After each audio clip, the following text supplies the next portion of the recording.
I'm surprised none of you canceled me after my Monster Hunter World ranking list of all the monsters, so I figured let's test my luck and see how we do with the Iceborne ranking. HG ranks. Welcome back, classy crew. You know the drill. I've got 35 monsters that were introduced in Monster Hunter World Iceborne, and it's time to rank them from the trashiest of tiers to the most epic of classes, which is the top spots.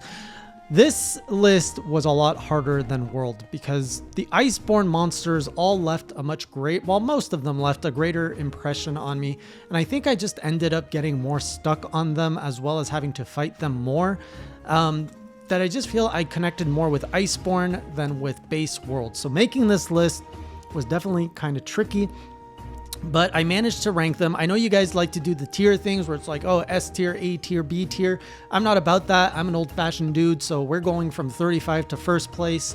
And none of this is ranked objectively, I think is the word, where I'm like looking at it, I was like, oh, this is a good design fight, or oh, this is a very good monster because X. This is entirely based on my own personal experience with them. And if one of them like had a very like good moment to me, like a good memory because it did something funny or iconic, it's probably going to go higher on the list versus a monster that might be cool, might be very good design of a fight, but if it didn't leave a good impression on me, it's going to be at the bottom. So with all of that said, let's go with number 35, Nightshade Palumu. Just like in base World, I hate Palumu, and Nightshade Palumu is just a Palumu that is worse because it doesn't just fly around and teach you about the whole flash pod. It freaking puts you to sleep constantly. So if you don't have your sleep blight decoration, I forget what it's called, that keeps you awake, you're going to be snoozing more often than one of my classes that I teach. So the Nightshade Palumu is just, it has the annoyance of a Palumu, but then your hunter is constantly falling asleep unless you prepare for it. So no thank you. Number 35 goes to you. Number 34, the Shrieking Ligiana. Now, the Ligiana ranked high in base World because, you know, I learned a whole new move around it called the Invading Sensation.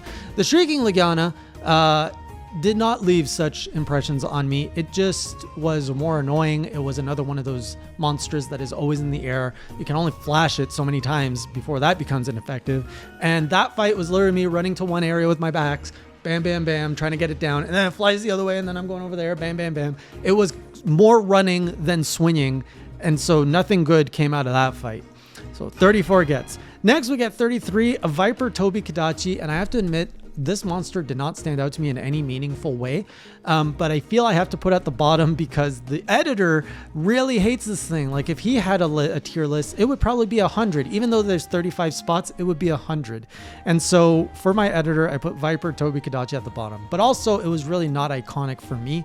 It didn't really stand out, just like regular Toby. It doesn't do much. And this one just like has poo color and I think this one poisons you and paralyzes you. It does all the bad stuff. So 33 goes to Viper Tobykadachi.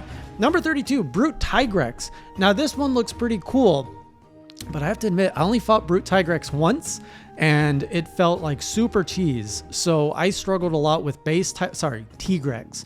And the Brute Tigrex, I went in knowing how much he loves to roar. So I put some level 5 earplugs in there, went in and just wailed on him and he died. Like it was one of the easiest fights I've had to do and it left no impression on me. Probably because I put the earplugs in, but like that's a feature of the game. I just used what the game gave me to fight this thing and it was super easy and non-iconic in any way. So Brute Tigrex in the bottom trash tier. Next, we got Black Veil Valhazak, simply because I completely forgot Black Veil Valhazak even existed until I put this tier list together. I was like, there was a variant or a subspecies, I still don't know the difference, of a Valhazak. I was like, what was the difference between it? And then I remember, oh yeah, there was the Valhazak in the forest, which I fought once. And I did prefer this. I preferred the Black Veil Valhazak over regular Valhazak, but we're comparing this right now to other Iceborne monsters, and so it's not ranking high. I don't hate it by any means. I thought it was a step up, but it's still a decaying dragon. So 31 goes to that. Then number 30, Shara Ishvalda. Again, now we're starting to get into not too memorable, but still like still something to talk about with the fight.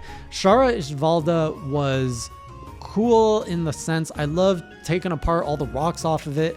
I like the fact that the eyes follow you like once the thing emerges, but it didn't feel like a final boss to a Monster Hunter game.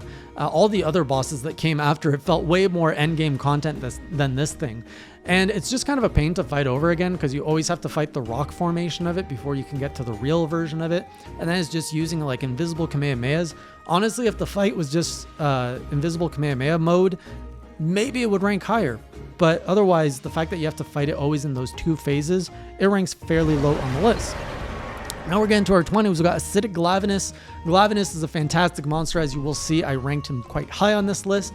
But the acidic version loses points because it made my boy rely more on acid, which I'm not a fan of those tactics. And he just kind of like throws that business at you. And he's green, which is not quite as cool as his original color. So it's like a step down to Glavines in every way. And if I had to pick fighting one of them, I would always pick the base Glavines over the acidic Glavines. So acidic Glavines gets 29. Next, we got Ebony Adagaran, which is another variant or subspecies of Odo that I preferred the original. Why you gotta make him dragon base? I think that's what they did to him. So he's faster, he's crazier, he's darker. There's really nothing I can say other than it's nothing more that I like about this. This Odo did not stand out to me in any meaningful way other than being faster and more annoying to hit. So Ebony Adagaran gets 28. Next, we got Gold Wrathion at 27. Now listen, my queen. I know Wrathion. I'm a big fan of Wrathion. Pink Wrathion, she's a little bit toxic. Gold Wrathion, woof, that way, I don't even know what to say about this, but she hits hard and she is punishing, and I did not have a good time fighting her. And she's in the air a heck of a lot more, and she's doing some disco things in the air. The Gold Wrathion was not a fun fight for me. And so it gets 27 because I don't ever want to fight that again if I don't have to. Right above that is our next metal friend, the Silver Rathalos. Somehow, the Silver Rathalos ended up being a more fun fight than the Gold Wrathion, but it was still like just more difficult in all the wrong ways. Azure Rathalos was harder than base Rathalos in all the wrong ways, and Silver Rathalos is even more in the wrong direction of difficulty that I want my Rathaloses. Rathalos should just be Rathalos. Don't try to variant size him because it just makes things worse. Above that, in 25th place, we got the Savage Deviljho, which is another example of me just liking the base form. The base Pickle had so much more like legend around it. The Savage Deviljho was just an extra level of terrifying business to me. And I first encountered it when in multiplayer, someone brought a Savage Deviljho to me when I was hunting something completely unrelated. I'm just like, what the hell is this black? Oh, can I say that? I said that. What is this crazy like black pickle coming at me? It looks like super, super angry. So I would just rather fight base Pickle over the Savage Deviljho because Savage Deviljho was just super scary and intense. Like a lot of the variants in this list. Above him, we get TRex. TRex destroyed me. That was another difficult fight of pain. This thing just came at me so fast. It was roaring. Like, I struggle with TRex, but he put up a good fight, unlike his other version, the Brute TRex. So he gets higher spot on the list at 24. 23, Nanuel. Now, this one might be controversial because I know Nanuel is loved by many. Nanuel is a beautiful creature. But this whole like one-hit KO business, if you're standing in the wrong place, it's not for me. I don't like the whole everything gets wet and then boom, a spark and you're dead. That mechanic, while I'll admit it's a cool design, it's not something I enjoy fighting in because I always have to watch out for water puddles. And the last thing I want to worry about when I'm fighting a monster is if I'm stepping in a water puddle. I want to be maneuvering around a monster, leveraging everything around it. I don't want to be like, oh no, I stepped in some water. I'm about to get toasted.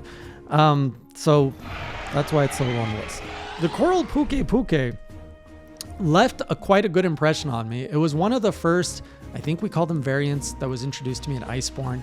And I don't know, there was something charming about Puke originally. So the fact that I saw this one and that it could like spray water out of its mouth and its tail, like it was just like a power washer, I thought that was really cool. And I'm just like, yeah, I don't know. The color was cooler. Its attacks were cooler. It had a nozzle. And I was just so much more motivated to like hack off that nozzle on the back and just like punish it. So Coralphuket was actually one of the first variants where I felt it was an improvement over the base form. Then in position 21, I've got my stupid supercharged monkey, the FuriousRajang. I said many times how much I hate this monkey, like all versions of the monkey, and it might be a surprise that he's not so low on the list. Clearly, base Rajang is better than FuriousRajang because he has a tail for one. FuriousRajang is just angry all the time, and there's nothing that makes me angrier than a monster that's angry. Like, it just needs to chill. This thing needs to chill. It's so angry, and I don't know why. So FuriousRajang, I gotta put at the bottom because I hate fighting this thing. It's just too angry. It's like, seriously, dude, just calm down. And then number 20, wait for it, it's Baksu, because Baksu is way better than a stupid monkey. In fact, if FuriousRajang had Baksu, maybe he wouldn't be so angry.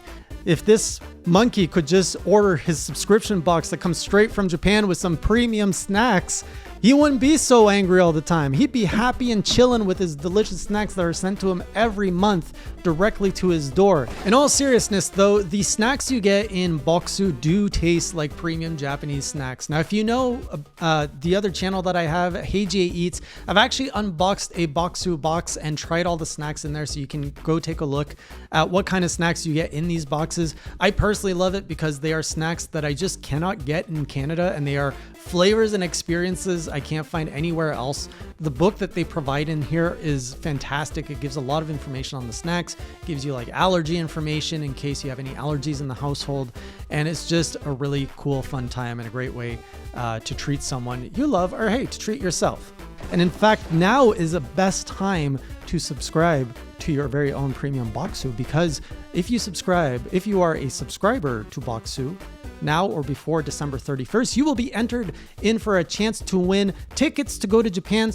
That is only open to residents of the US, but it's still a cool way because you get your premium Japanese snacks delivered straight to you, and then you have a chance to win a trip to Japan. It's win-win. And seriously, our friend FuriousRajang should definitely consider some Baksu by using my code HeyJ10. I believe that's what it is on the screen here. And he can get 10% off his own Baksu box, and you too can get your own 10% discount code when you order a subscription of Baksu and get your own premium Japanese snacks.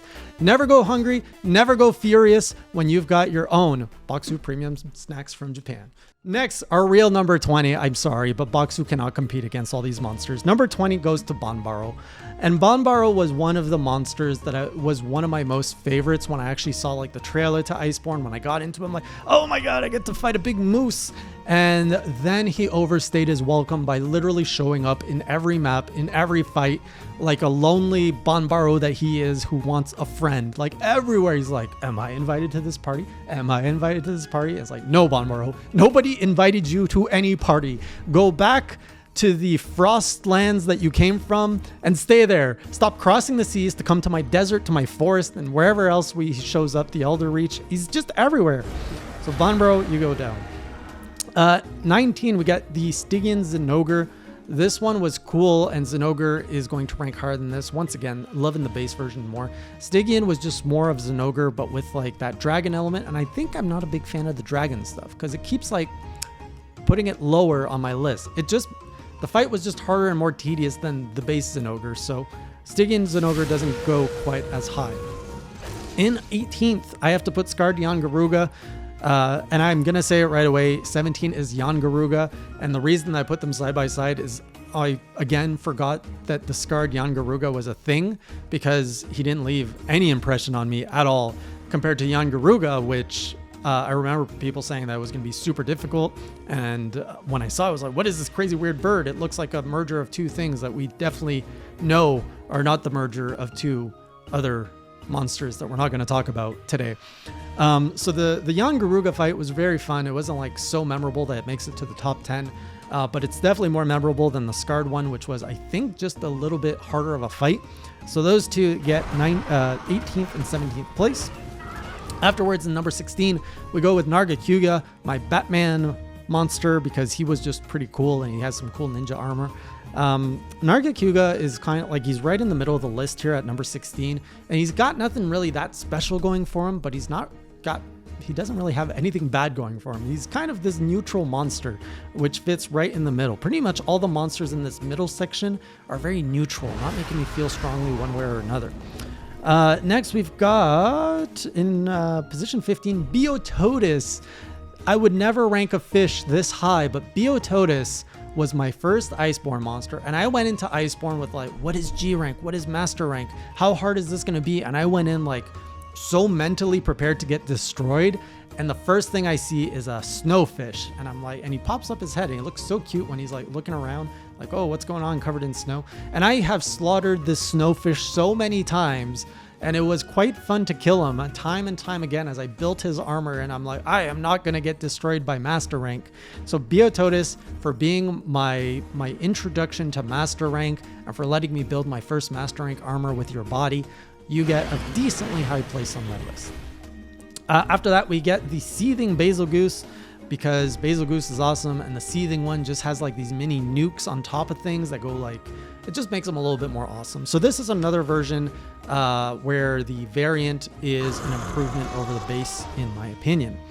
In number 13, we got Safijeeva, which is a really cool monster that looks like the most epic dragon that this franchise has to offer so far. The only reason I would not rank him higher is because he requires multiplayer, and this was the only monster I could not take on single player. Now I hear some of you say, no, it's doable, but like it's way too grindy from what I hear. So can't really say that Safijeeva would be my favorite just because I can't take it on one-on-one, but really epic fight. Hate the grind for the weapons though. Like I fought that thing for a couple of hours in multiplayer to try to get a certain armor set, and I didn't end up getting it because we just weren't dropping it. I like the mechanic of like you have to break the parts and stuff. Cool fight, but a few things holding it back from being in my top 10. Number 12 is Ruiner Nergigante, and this one was tough, but there were so many better monsters I had to put from Iceborne. In my world lists, I ranked Nergigante quite high. I do really like Nergigante, and I think Ruiner Nergigante was an improvement once again over the base. But it was just so hard to compete with all these new monsters that came in that I had to put Ruiner Nergigante just outside of my top 10. Right above him, we've got in position 11, Barrioth, and one step above that, Frostfang Barrioth in step 10. I pretty much have to talk about them together because to me, they're almost similar, and Frostfang Barrioth gets a little bit of a boost up because his name is cooler and he's got like a little bit more ice stuff going for him. Barrioth is the monster that forced me to learn how to use the Clutch Claw in a fight. He taught me how important it was to wallbang with the Clutch Claw. This was almost another wall for me, so I have really great memories of Barrioth. That thing was terrifying the first time I fought it, and when I finally, like, when it clicked that, oh, you use the Clutch Claw, you bang him into the wall, you break like his arms and stuff, and I started like slowly, systematically destroying him, that was pure bliss. So Barrioth, and I love the name. Like Barrioth, you need to rename yourself. You're too close to Barrioth. Barrioth is just a really cool monster overall.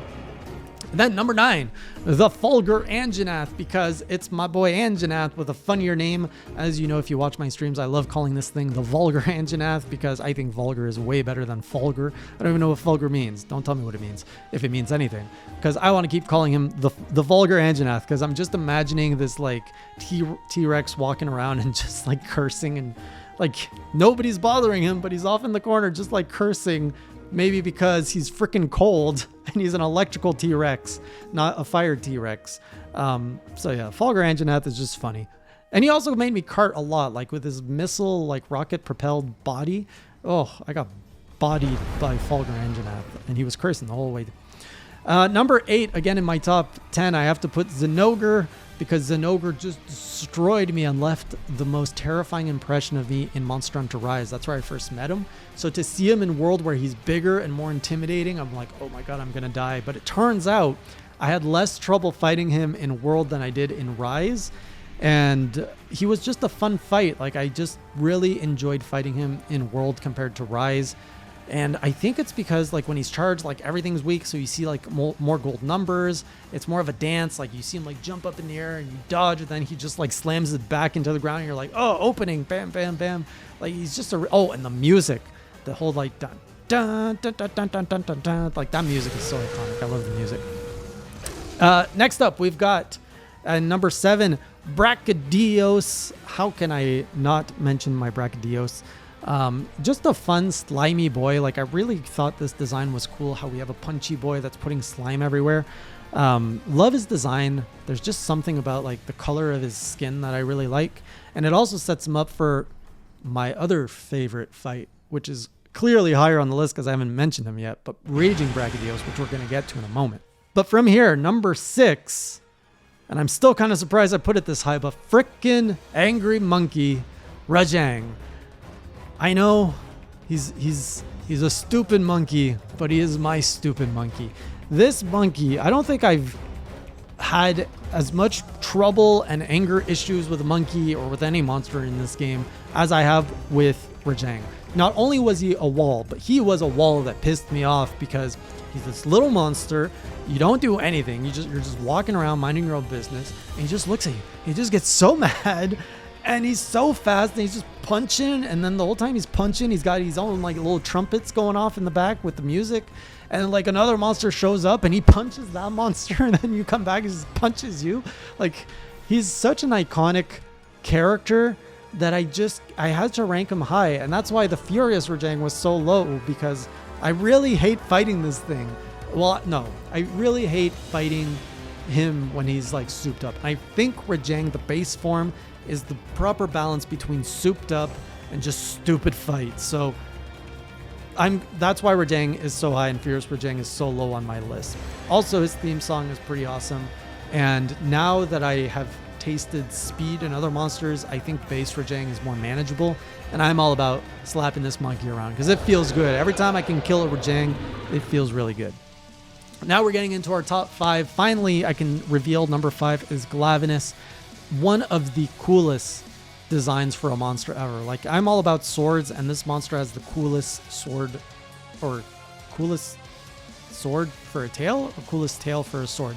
Anyway, his tail is cool. He's got a cool music soundtrack.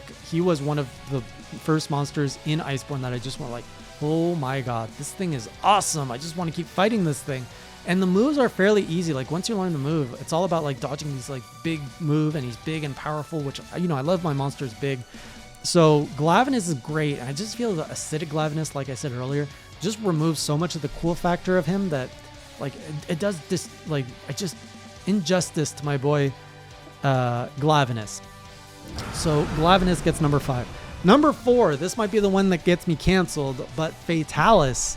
I cannot give the first spot to Fatalis because to me, Fatalis did not leave that big of an impression on me. I think there was so much buildup as to what this fight was supposed to be that it just did not have the same impact on me. And I was not an old Monster Hunter fan, so I didn't have the whole like nostalgia of old Fatalis. I didn't have this overarching story of what Fatalis was. I just knew he was supposed to be my final challenge. And fighting him was different than any other monster fight. And the reason I put him up so high is because it was such an iconic like story-based fight. And his fight overall is iconic, and his design, like, this thing is an intimidating big dragon. But from a fun perspective, I can't put him at number 1 because there's just so many, there's a few other monsters that to me have been more special than Fatalis. And I hate saying that because I really was hoping Fatalis was going to be my arch nemesis, the one that I could put above all other monsters. But instead, he just kind of hovers in the lower reaches of the top spots as the big fat dragon that he is. Number 3, and I didn't realize he would be so high until I started ranking them, but the Raging Bracdios, number 3. This thing is very special to me because it destroyed me so bad the first time I fought it. And when I went back, I didn't know that there would be a phase where there's like a choir that kicks in and that you are stuck like underground with them, and he covers the floor in explosive juices. And I got so scared when I heard that choir. I was like, oh, what is this? And that fight was so crazy intense just because of the music and the fact that he was blowing everything up. And somehow, I don't even remember how I managed it, but somehow I managed to kill him. And then the Lightbreaker axe ended up being my endgame axe that I just used for all of the endgame monsters, including Fatalis. So that axe I created a very emotional connection to, and it's because of my Raging Bracadios. And I also love that he has the name Dio in his name, because I can just make the joke, it is I, Raging Bracadios. You thought it was another monster, but no, it was me. So yeah, Raging Bracadios is special. Which now you pretty much know who the final two is, and you can probably guess the order. I mean, what my swag is kind of giving it away. But number 2 goes to Alatron. Alatron taught me so much more about how to use my switch axe. It taught me about elemental output. It taught me how to dance with a monster properly. It taught me so much. It taught me about patience. It taught me about preparation for a fight. It taught me about positioning, about exploiting weakness. It taught me so much about the core aspect of Monster Hunter. It felt like the Monster Hunter exam, and I failed it so many times. And when I finally passed it, I felt like I had earned the right to properly call myself a Monster Hunter fan. Alatron was just a majestic, beautiful, fast-paced Black Dragon fight, and I think that's what I loved about Alatron that wasn't present in Fatalis. Fatalis is intense, and if you do a wrong move, you die. Whereas Alatron is fast. It's like the tempo is just like move, hit, move, hit, move, move, hit. Fatalis is just like move, death, move, death, death, death. That's pretty much all Fatalis does. It's just death. And then the only one that could top Alatron and all of it is, of course, my queen, Velkhana, who has become my favorite monster in all of Monster Hunter, if you know what I've been sharing on this channel. The Velkhana fight was the hardest fight for me in everything, but not only because it was the hardest fight. It was the fight that took everything I learned from Alatron and forced me to perfect it. I learned how to maneuver with my switch axe, how to use the axe, the sword, how to use my environment, dropping the crystal pieces, how to use my mantles, how to use the drugs. It taught me everything that I was missing from my Monster Hunter experience, that I needed to learn how to use it, and I needed to learn how to use it fast. And the music, the gracefulness, everything about that fight was just so beautiful, and one of the best experiences I've ever had in gaming that will live on with me. Like, to me, I've said this before, the Arc-Tempered Velkhana fight specifically is what I wanted from my Fatalis fight, but I got it with Arc-Tempered Velkhana. And even not considering that fight, the base Velkhana is also just great from a story perspective, from how she looks, how she moves. I think Velkhana is female, and if it's not, well, how he moves, and my king, I don't really know. Velkhana is just a beautiful monster, and will stay on with me. Even in Monster Hunter Stories 2, I finally got a Velkhana, and now I get to ride this thing and fly with it, and it's like a dream. It feels amazing. Favorite monster, I'm so glad I got this Velkhana hoodie, and that is where we're going to end our list of Monster Hunter World Iceborne monsters. Let me know how you thought this list holds up against your own and how you would rank them. Take all 35 of these monsters and rank them. I read all the comments, so I'm really curious to see how yours stacks up against mine. And I will be back with one more ranking list sometime. It'll be our Monster Hunter Rise list, the base Rise. Now that all the monsters are out on that, I'll share my thoughts there. So I'll see you in that video or another stream. And until next time, keep it classic.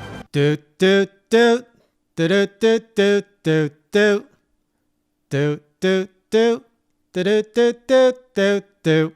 Subscribe.